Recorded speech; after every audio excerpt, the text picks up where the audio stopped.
my dad was so hot and like everywhere, so we were like spring break was always our time to go somewhere.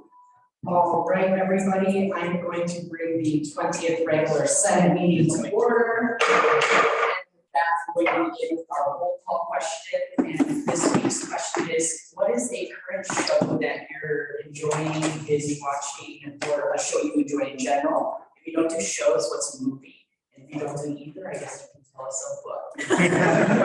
All right, Senator Cutzinger. 911. I love that show. My family's our first responders, so. Senator Sperry. Started watching this really weird show on Netflix called Shameless. Oh, yes. Weird show. Right, it's pretty weird. Yeah. Senator Christensen. I always go to Night Watch. Is that on Netflix? It's on Hulu. Okay. Senator Corliss. How I Met Your Father. Oh, is that good? Interesting. We need to get around to it. Senator Amin. I kind of just rewatch the Marvel shows on Disney Plus. No shade, no shade on that. Senator Myers. Downton Abbey. Oh, I love it. Senator Tuku. Jane the Virgin. Senator Richards. Trying to catch up on Yellowstone. Yellowstone. Senator Duong. I always fall back on New Girl. Oh, my roommate watches that 24/7, so it's always on her TV. Can't get enough of it. Senator Piper. I just find myself rewatching Disney TV shows or movies. Senator Dodgen. What's the question? Oh, I'm so sorry. What is a show you're currently enjoying binge watching, or a show you enjoy? If you don't do shows, you do movie, and neither you do book. I'm rewatching Breaking Bad right now. Senator Cosby. Probably Chicago. Senator Bell. Well, I just finished Euphoria, so now I'm rewatching Three Little Liars. Senator Tuchin. Some new seasons came out, I'm binge watching Survivor. Survivor. Very nice. Vice President. Okay, yeah. Sorry, I don't know, I also watch like Euphoria, Shameless, but I think like my go-to like kind of like comfort show is probably The Crown on Netflix. Like Queen Elizabeth and stuff, and they're gonna be coming out with Princess Diana season soon again. They have like this last season was like that too, but that, or I also like very often just watch the Harry Potter movies. I like have read all the books and I listened to all the, like I've listened to them, read them, watched all the movies. They just came out with like the 20th anniversary thing on HBO Max, so I really like those stories. Very nice. How about you, Director Wood? Right now, mine's Lucifer on Netflix. Lucifer. It's really good. Director of Public Relations. So we've been starting to watch The Mandalorian. Oh my God. Yes. It gets super good. Director Vicker, is that how you pronounce it? Yeah, Chicago Med right now. Director of Finance. Halfway through the second season of Ozark. Ozark. That's on Netflix, correct? Yeah. How about you, Mike? Actually, tonight my wife just introduced me to Reinventing Anna.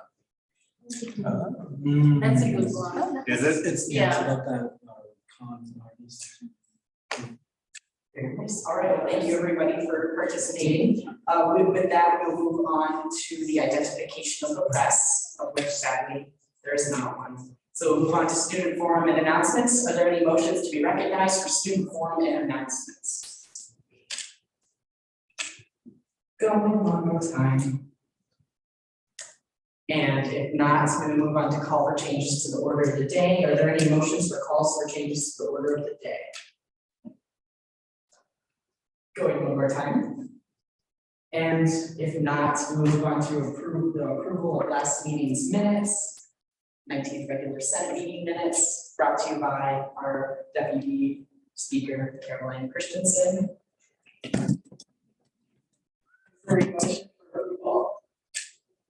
A motion to Second.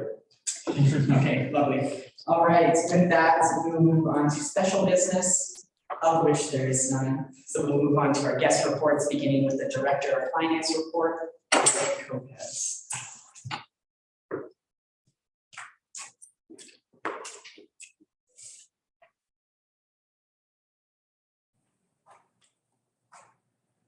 Right, it's been a little while since I've been in one of these set meetings. I play in the intramural basketball league on Wednesday nights, so I haven't been able to make it, but I have a few things I want to share with you tonight. Basically 3 main points. The first, we have 1 contingency fund application, which we'll vote on later tonight, once we get to the Senate bills. And then 2, I wanted to share that I do plan on reapplying for this position for next year. I just wanted to share some of the ideas I had on ways to maybe make this position a little more efficient in the way we spend our time and the way we kind of handle the main kind of responsibilities of the Director of Finance position. So I want to share some of my proposed changes. So the goal, as you can see, is to more effectively provide and encourage funding to our organizations.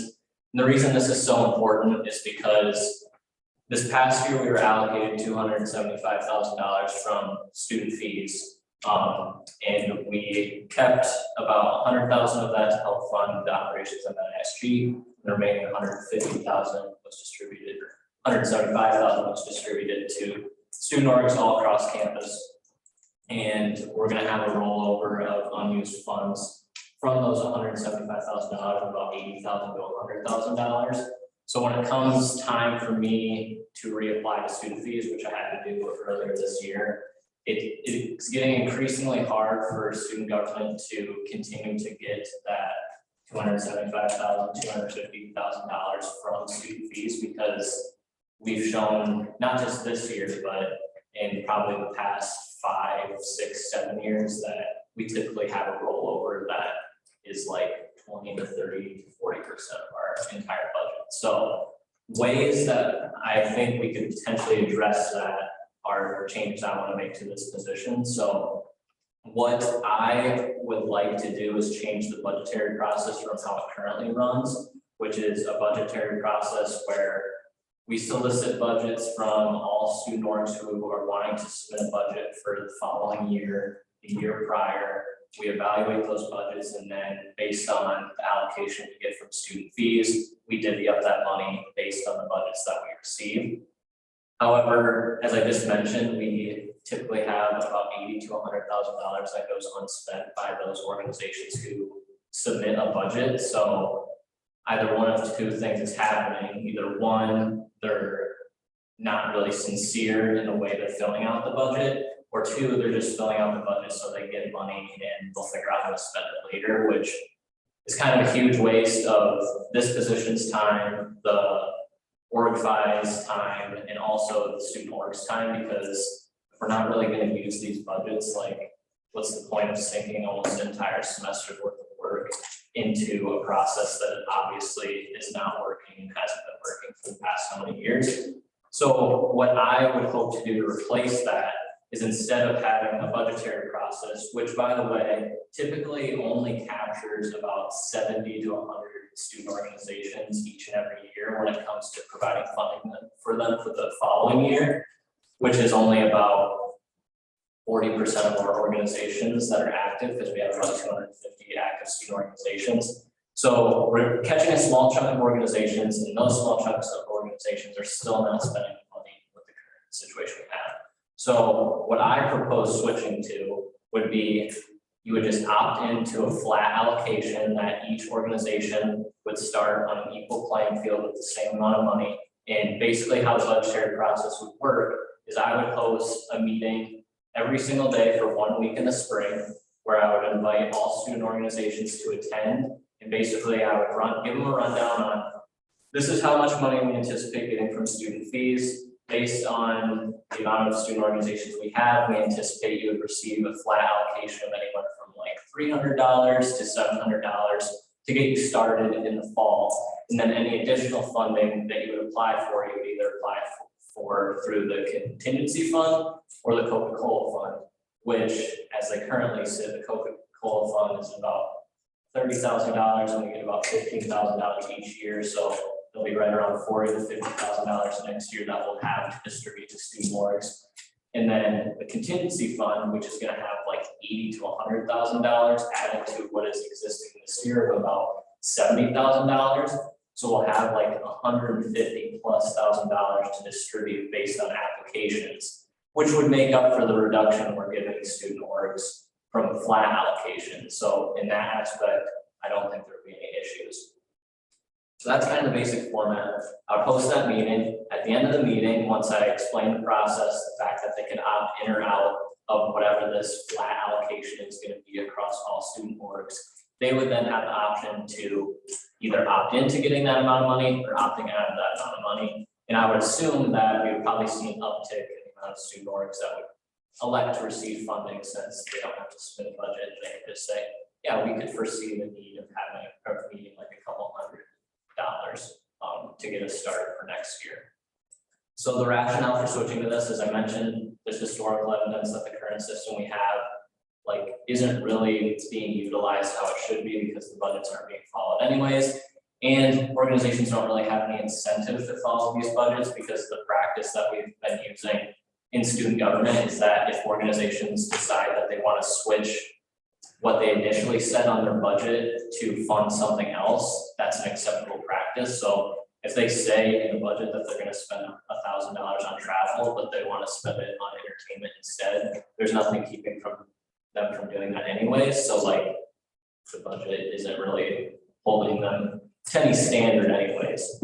So that's kind of another reason. Like I said, lack of efficiency. In years past, this has been basically the entire role of the director of finances to conduct this process. And I think time can be better spent elsewhere. And one of the ways I think it would be better spent is instead of spending so much time on the budgetary process, I would then encourage future director of finances to meet with every single student or individually to go over what their needs for funding will be. And I would then point them to the direction to the contingency fund application, the Coca-Cola fund application, if they were wanting to receive additional funding beyond that flat allocation that they would receive. So then they would have to take it upon themselves to come up with an event, come up with a convincing application, and then you all, the senator, to vote on it to get that additional funding over that allocation.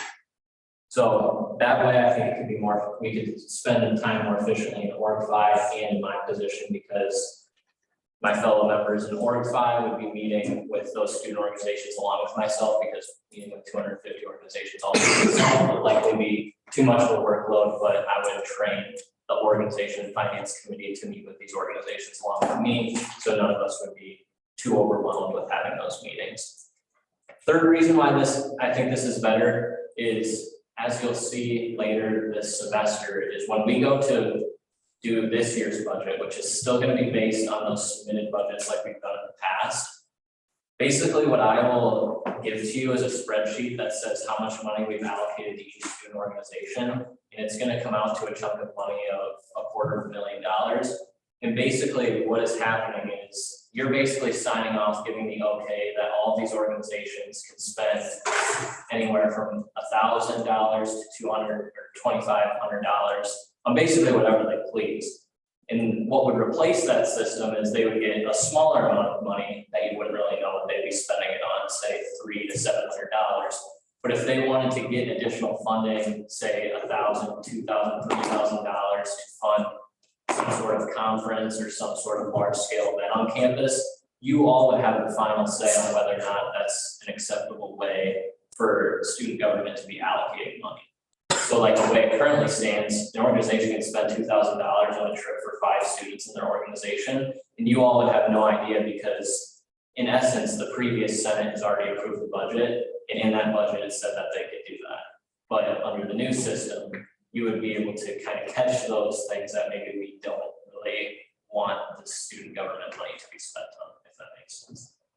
And then D, what we'd be getting rid of is currently what we have. If we see a student org that we think is very exemplary, and I don't know if I said that right, probably not, but is an organization that we think a lot of organizations should act like, or they're very responsible with their money, we have what's called sponsored student org status. And I know a lot of you senators are young, so like you might not know a lot of the conflicts that had occurred in student government, but that was a huge source of conflict because there were some organizations that were getting sponsored student org status, and that was being determined by myself and the Org-Fi committee. And other student organizations were getting pissed because it's like, how do you determine which organization is really more valuable to the student body when you have a group of like 6 to 8 students that are making that decision? And in the past, it's been a matter of like $5,000 to maybe $7,000 difference from what a sponsored student org could get from the budgetary process and what like a regular student org could get from the budgetary process. So, yeah. I was gonna just say, like, just to give you all some like context, like, just like for last year, for example, the only sponsored student org we have currently is Uprising Magazine, but like in addition, like Panther Esports applied to be one, BSU applied to be one, Unidos applied to be one, and PRSSA applied to be one. Like, so like some like pre-professional groups and multicultural groups and just like fun for hobby groups. So like how do you, there is not like a great way to determine whether which one deserves more funding or not. So that's just, for example, like right now it's Uprising Magazine. It's our only current sponsored student org. But okay, sorry. And what will replace that is like, there will still be an option to get additional funding, but it's gonna come down to the drive and like the actual like effort of the student org to actually submit a budget and convince the Senate to give them that additional funding that all the other organizations that only got the flat allocation got. So they would have to take it upon themselves to get additional funding rather than us just arbitrarily saying like, yeah, we think you deserve more money than all other student orgs and giving it to them right off the bat, rather than having them go through a formal application process that you all oversee. So that's kind of the rationale behind moving to that new budgetary process format. And then something else I hope to reinstitute, and it hasn't been done in a long time, is there used to be like a formal constitution review that used to be overseen by the Org-Fi committee. And I have some ideas on how we could reinstitute that, but I won't bore you with all the details on that because that still has a lot of things in the works on how that would be done most efficiently and effectively. But like when it comes down to it, those are the main ideas I have for next year. But in order to make this work, Org-Fi will basically be like a training ground to become the next director of finance, because in order to kind of make these changes, I'm going to need people in the committee that are, first of all, willing to meet with student organizations on my behalf and kind of relay the conversations you're having with student orgs back to me. So I need people that I can trust. And then hopefully it would be somebody that could then take over this position so they could continue kind of that format of the budgetary process and have a good understanding of how it works, so that this position can be very feasible for anybody who's interested. So any senator interested in the position would require all the necessary knowledge and tools to excel in this position after I eventually graduate from here. The responsibilities of the committee, you would have a big part of reviewing the constitutions as a part of like the new constitution review system I hope to implement. You would meet with student organizations to talk about their funding needs and also where they need to go to fill out funding applications. And then you just attend the regular org meetings when we hold them.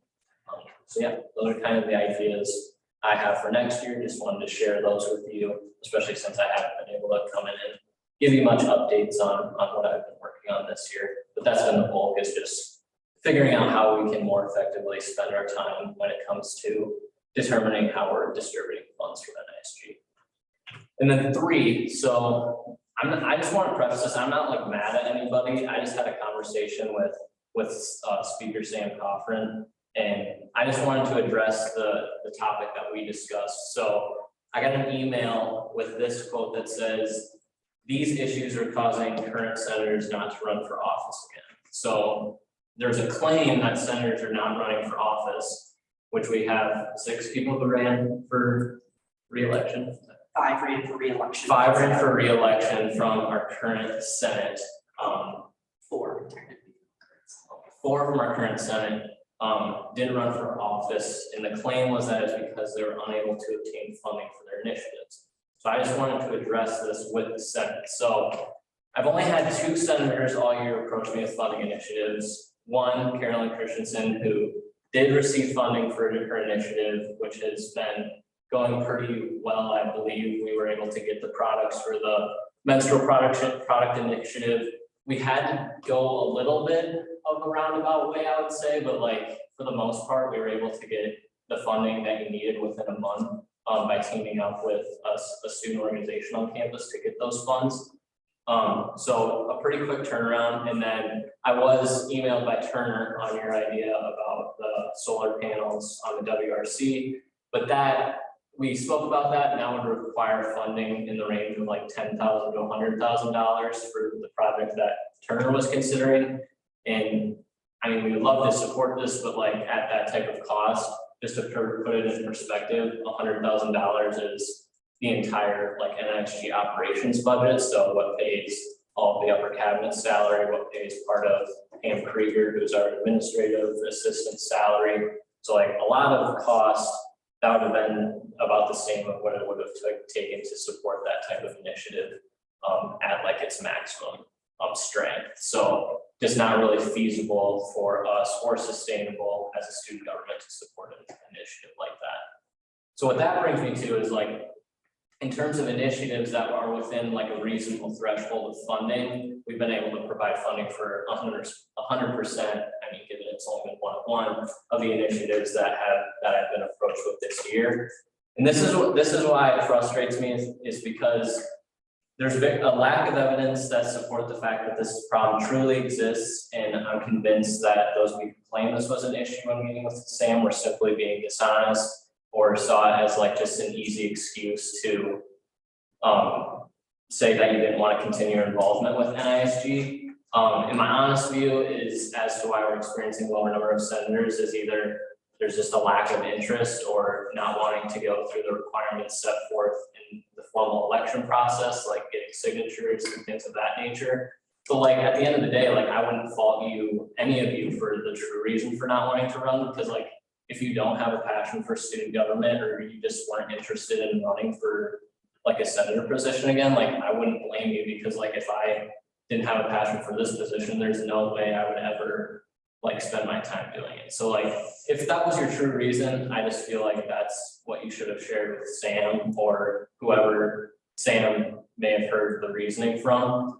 And then 2, like if this truly and wholeheartedly was the reason why some of you are dropping off Senate, I'm disappointed because none of you then reached out to me if you had an initiative idea that needed funding. So like I wouldn't have really been able to do anything to help you because you never approached me with the idea. So I want you to all know that there's ample fundings to be had through student government, through the current funds that we have. We might just have to sometimes come up with more of a creative way to get those funds, whether you are like Carolyn and team up with like a student organization to get those funds, or another method that we can figure out through student government. So I also want to point out that funding is also merit-based, so it might not always be very straightforward to obtain if you come forward to me with a $5,000 idea, but you have no basis for why you think the initiative would work, or like have no real plans on how you would implement it. Like the fact is like I probably would make you do a little more groundwork before we would like give you that type of money to kind of get your initiative off the ground.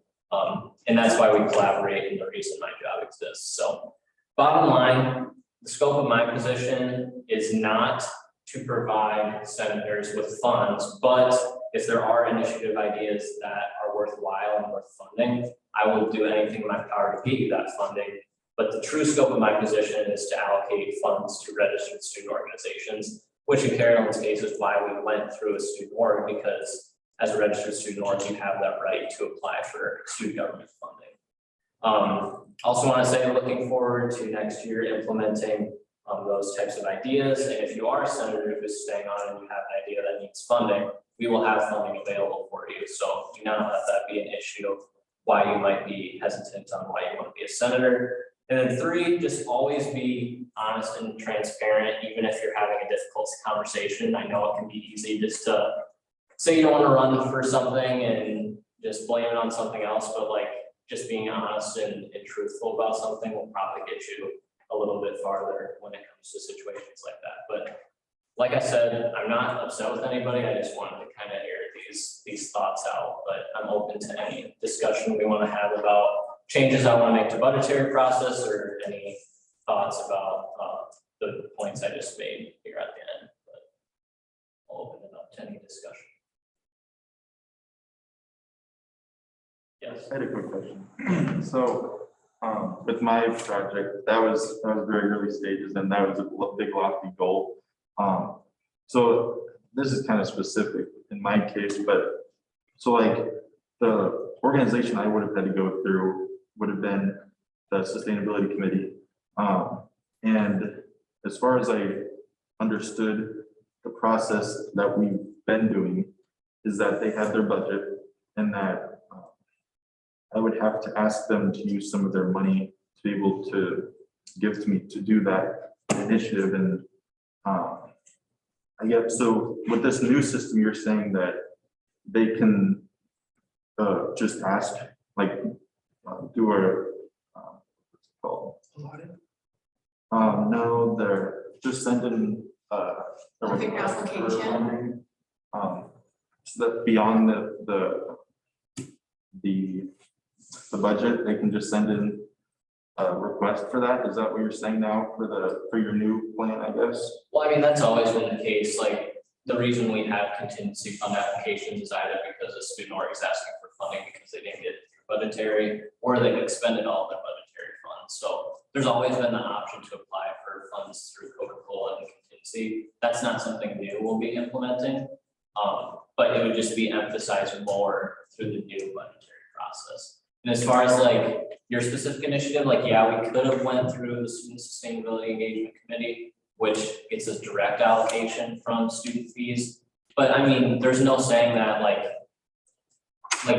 if you truly had like a little bit, like a smaller amount that you didn't obtain funding from another source, like we could still move forward with that, like if you were still interested. But like, it seemed like at the amount that you approached me with, it was just gonna be kind of shut down right away because we just don't have those types of funds to work with at like a Senate level. And there's not really an existing student org that we can work with, which would make things easier. But that doesn't mean like that door is just automatically shut just because there's not a student org that exists and aligns with like your initiative idea.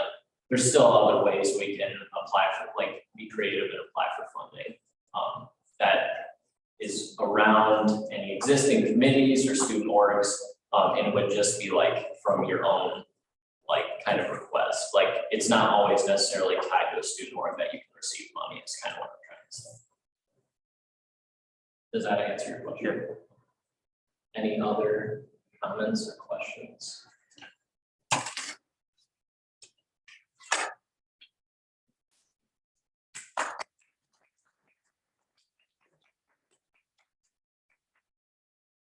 All right, with that, we will move on to the Director of Public Relations report.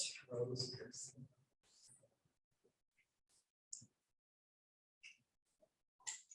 Alright. So, kind of big news, if you order merchandise, it's on its way. It's supposed to be here between Monday or Thursday. I'm gonna try to hopefully get it signed with Pam. So she'll be kind of dealing with all of the payment process of it, that I think right after we get back from spring break, have that ready to go.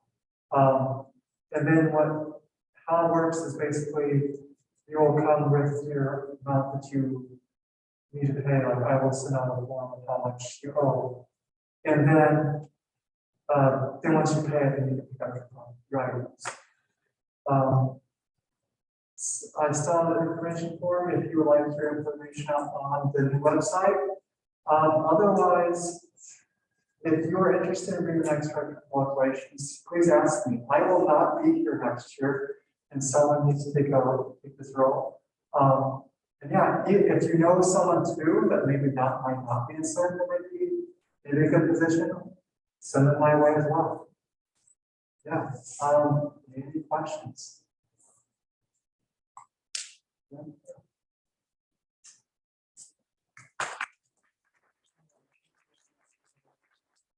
With that, we will move on to the director of diversity report. So latest updates from Layla.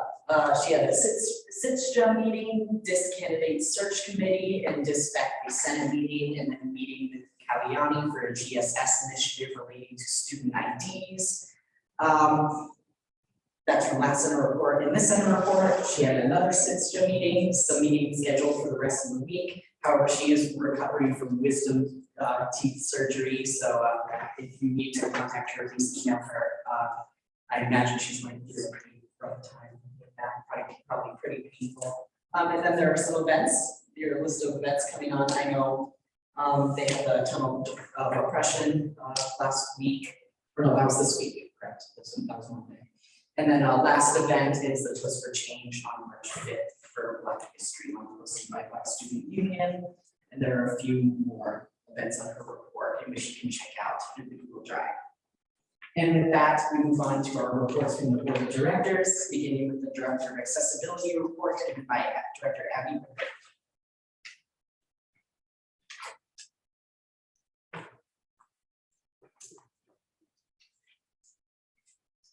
Okay, so I just had a couple things that I've been working on. My first one was I met with the Dean of Students, Allison Raffanello, and she was talking about possibly creating like a club or student organization of some sort for people who either identify themselves as having a disability or would like to learn more about disabilities to come together and share common interests. And we were also thinking like that would apply to like my major, which is speech pathology, and other majors that might work with people who have disabilities and kind of bring everyone together. So I've been working on the plans for that. And then the second thing is to make improvements on campus to make sure all students have like a safe and accessible experience. So I met with Allison again, and a couple other students who advocate for accessibility on campus. And we've discussed possibilities for new snow removal routes. And then also we're planning on meeting with President Nook soon to discuss needed repairs to like the sidewalks around campus. And then did anybody have any questions?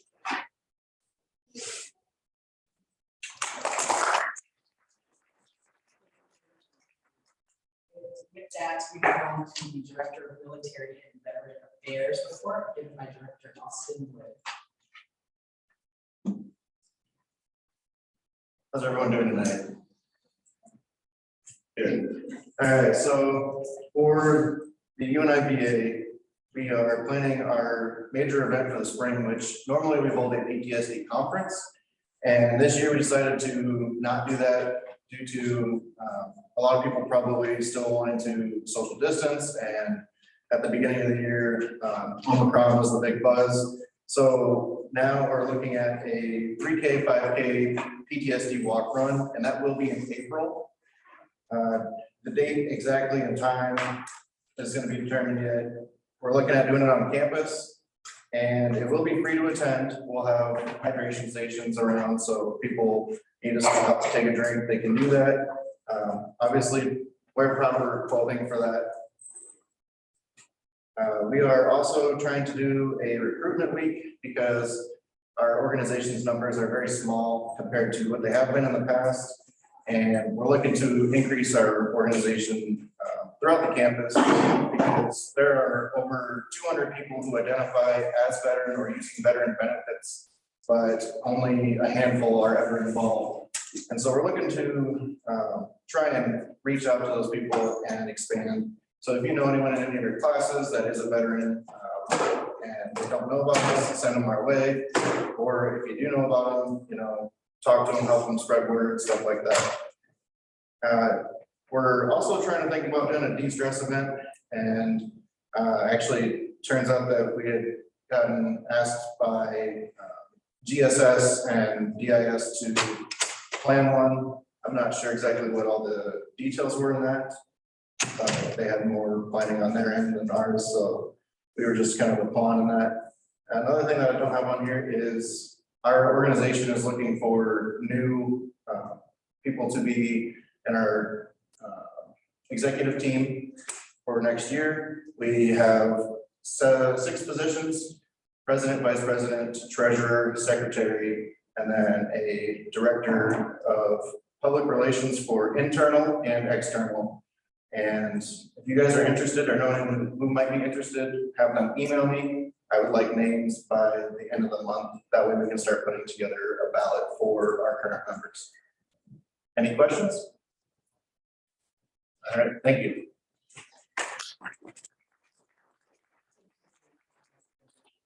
And with that, we move on to the Director of Fraternity and Sorority Life Report, which I will be giving to the best of my ability. I'm not entirely too. Question though, how many of our senators are in a fraternity or sorority, just for my knowledge?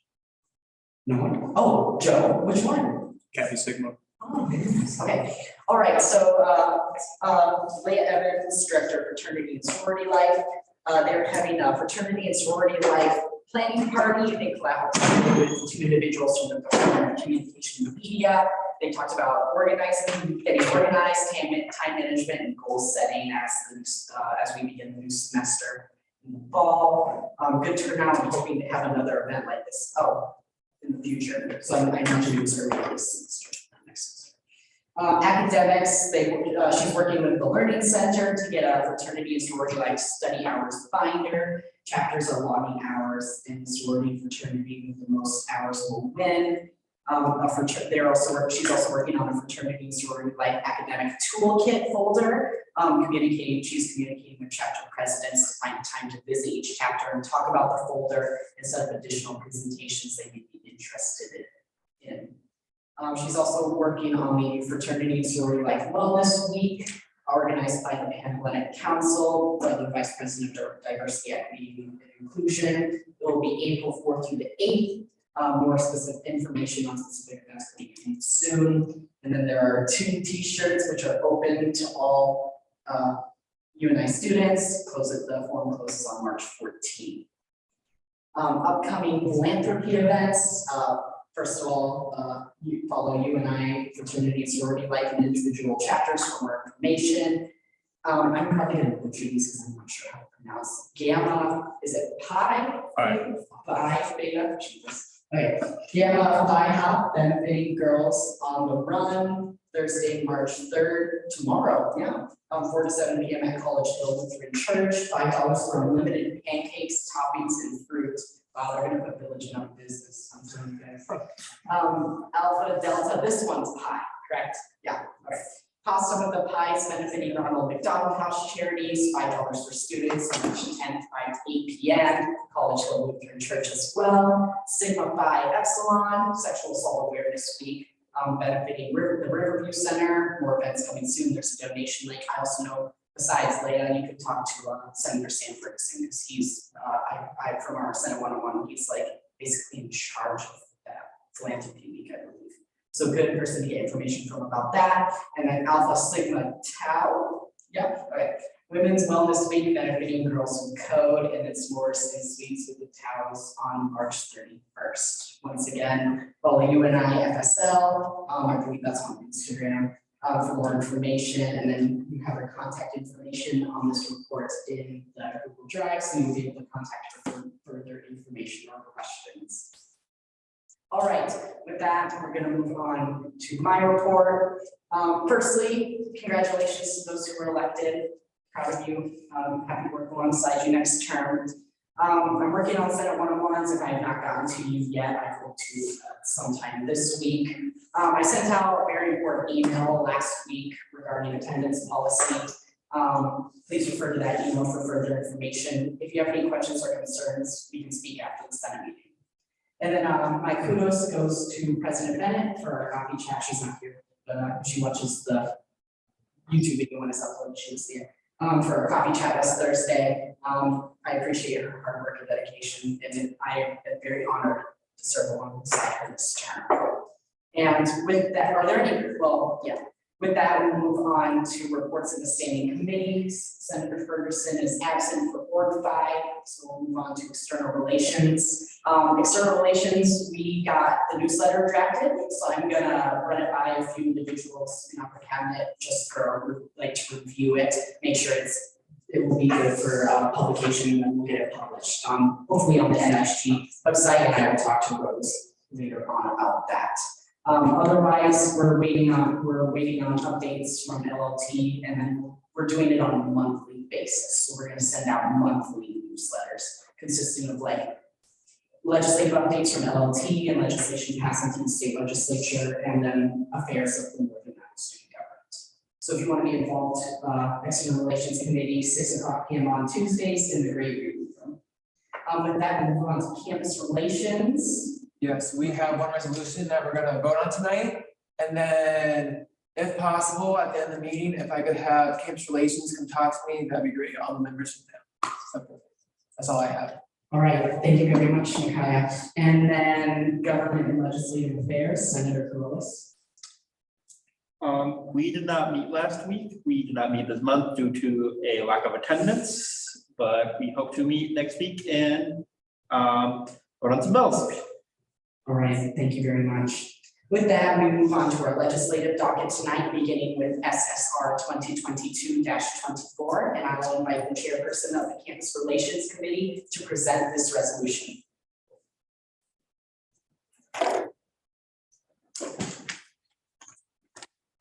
Okie dokie. So this is the positive highlight for the end of February 2022. I'll just go ahead and read through it real quick.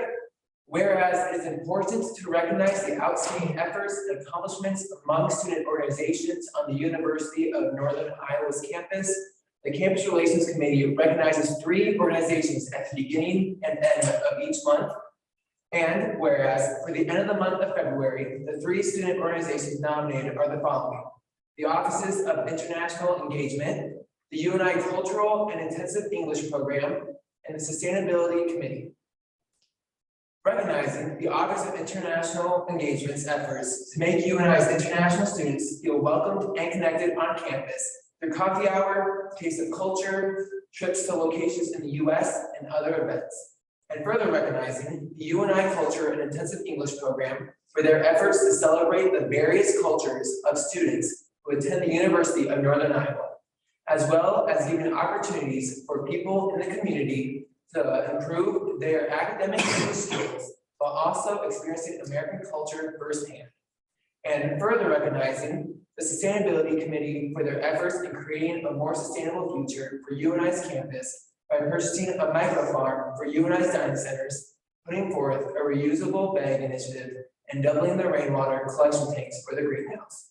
And be it therefore resolved, NISU recognizes and appreciates the efforts of these student organizations. And be it further resolved, this resolution be given to the leaders of said organizations, along with a certificate commemorating their recognition in the month of February 2022. And be it further resolved, a press release be sent to the news editor of the Northern Iowan for possible published recognition of these organizations. Okay. Any questions, comments, concerns? Or we'll leave it at that. Thank you very much, Senator. And with there being no questions, the Senate moves into a period of debate or amendment on SSR 2022-24. Are there any motions to be recognized for debate or amendment? Going one more time. And if not, that allows me to motion the previous question, which allows us to move into a roll call vote. Senator Krutzinger? Yes. Senator Sperry? Yes. Senator Christensen? Yes. Senator Carolus? Yes. Senator Amin? Yes. Senator Myers? Yes. Senator Tungu? Yes. Senator Richards? Yes. Senator Duong? Yes. Senator Piper? Yes. Senator Dodgen? Yes. Senator Kosky? Senator Bell? Yes. Senator Tunjan? Yes.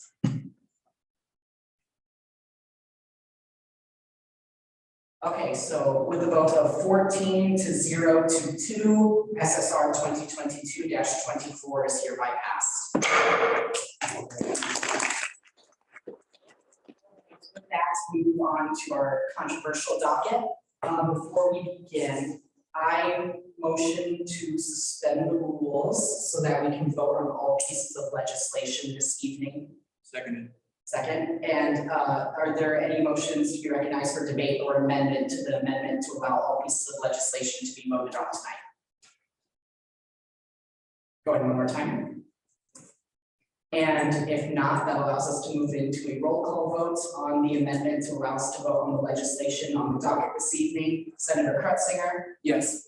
Senator Sperry, Senator Christensen, Yes. Senator Carolus, Yes. Senator Amin, Yes. Senator Myers, Yes. Senator Tundu, Yes. Senator Richards, Yes. Senator Duong, Yes. Senator Piper, Yes. Senator Dodgen, Yes. Senator Kosky, Senator Bell, Senator Tunjan. Yes. All right, with the vote of 14-0-2, the motion to suspend the rules hereby passes, and we can vote on all pieces of legislation this evening.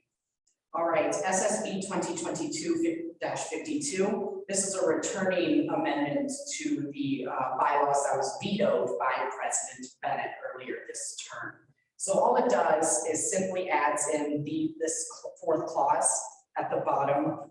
Oh, I'm sorry, the third clause here under president and vice president. So it simply says the president shall be allowed to delegate certain committee attendings and seats between the president and vice president dependent on ability within schedule. And we added in, except instead of president, obviously it says vice president.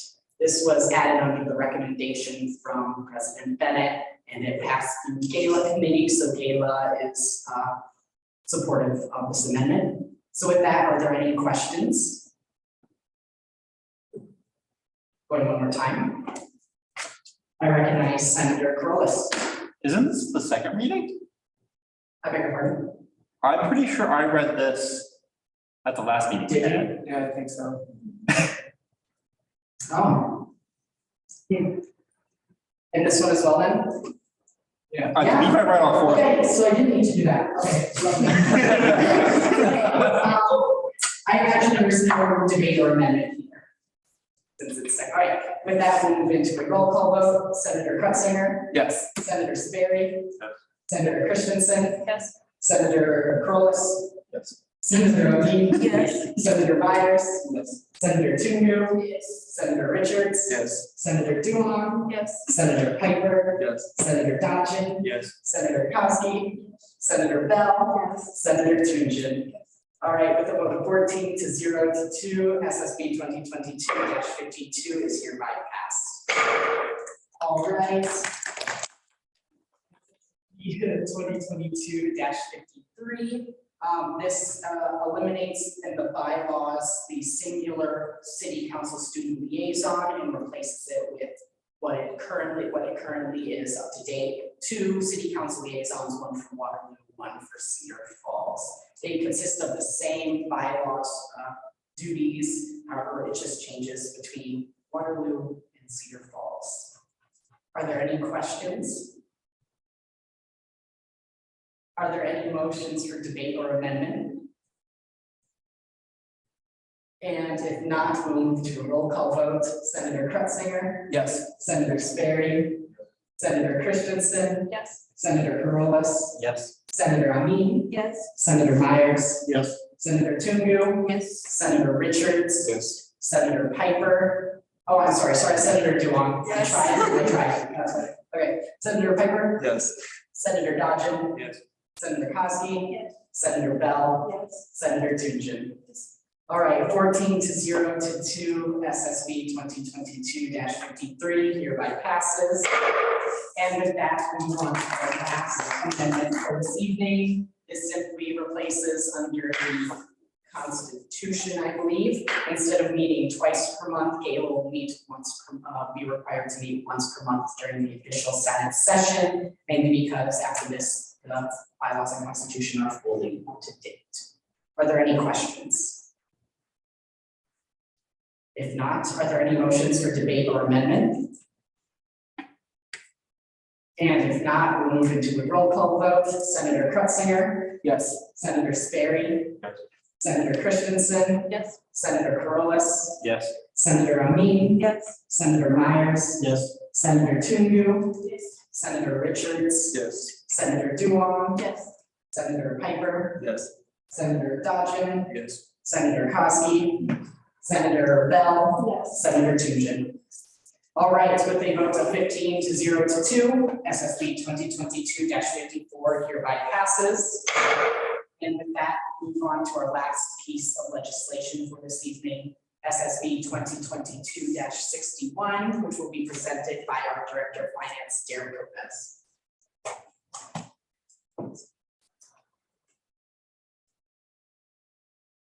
So Pi Sigma Epsilon, business organization focusing in sales, is requesting funding to help defray the cost of travel expenses for about 20 or more members to attend the national convention for the organization in Minneapolis.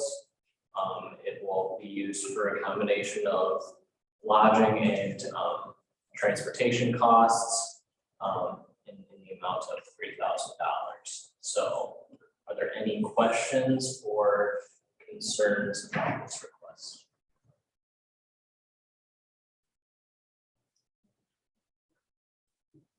All right, with that, we'll move into a roll call vote. Senator Kretzinger. Yes. Senator Sperry. Yes. Senator Christensen. Yes. Senator Carolus. Yes. Senator Amin. Yes. Senator Myers. Yes. Senator Tungu. Yes. Senator Richards. Yes. Senator Duong. Yes. Senator Piper. Yes. Senator Dodgen. Yes. Senator Kowski. Senator Bell. Yes. Senator Tukin. Yes. All right, with a vote of 14-0-2, SSB 2022-61 hereby passes. We move on to our old business, of which there is none. And with that, I now bring the 20th regular Senate meeting to adjournment.